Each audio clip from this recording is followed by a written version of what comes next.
Camp New Hope is in actually its 24th year of existence. This year we have 58 campers and 28 volunteers.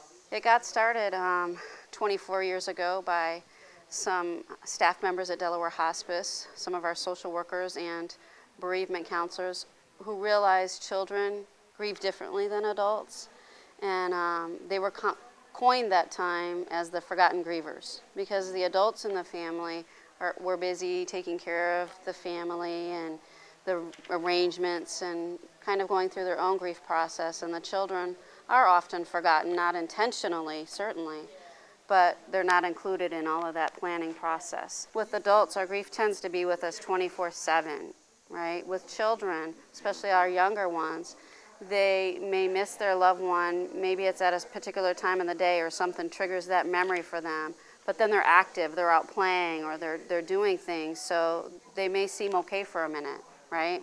But then they come back and it's dinner time and dad's not there, or their special loved one's not there, and that reminds them all over again. So it goes in cycles for them. What we tend to see a lot are children who come very apprehensive in the beginning. A lot of them don't know each other. Most of them don't know each other unless they're siblings or from the same family.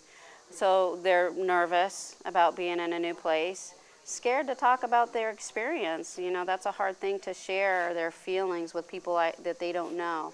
So they come with a lot of apprehension sometimes, but after the first day, most of them have made really good bonds and great friendships. I don't feel like I'm the only one, because I know there's kids that lost their dad like me, and there's other people here or that lost their grandfather like me. It's like a fun way to learn that you can keep on going. It's like, it's awesome. It's cool. They'll spend some time in their age-appropriate groups doing activities that can help them process their grief, such as talking about their loved ones and sharing memories. Yesterday they actually brought in mementos of their loved ones, maybe a picture or a hat from somebody's dad, things that are special to them and that they remember their loved one by. They've shared those in their group and been able to talk about how much they miss their loved one and how special they are to them. And then they made a memory box yesterday, painted it their loved one's favorite colors, and put all kinds of trinkets and jewels on there to make it special. And they will take that home and put special things in there. It'll be something that they'll have to remember their loved one by, as well as the things that they've done at camp. We made these flower pots, and these, like the flower pot meant like, even though we got a hammer and we cracked the flower pot open and we put it back together, and it meant that even though that there was a death and that there's a crack, that you're still in one whole. You're not all in little pieces. You have kids who are kind of, the best word I can give you is maybe frozen in their grief when they come, not wanting to talk about anything. They just want to be here, but they don't want to talk. And we tell them that's okay, because you never want to force a child to talk about what they're going through. Sometimes these children come to camp. The mother or father has lost their mate, and the parents, unfortunately, are not helping the children as much as they would even like to.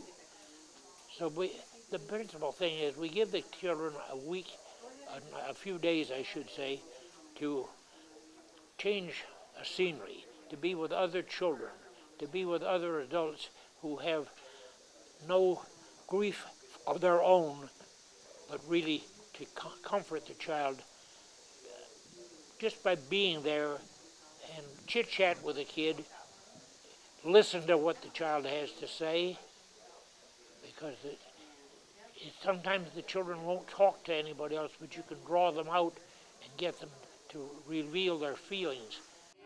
We are not afraid to cry. We are not afraid to cry. That should be like a camp motto. The volunteers are also trained to know that they need to be patient and wait and just listen.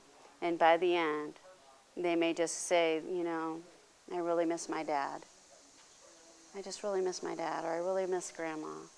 And then that conversation starts to flow. And the volunteer will ask, and well, tell me about Grandma. What do you miss about her?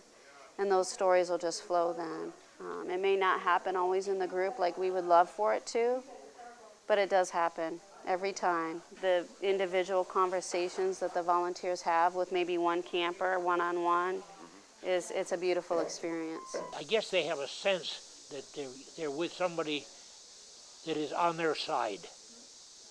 At least I hope they feel that way toward me.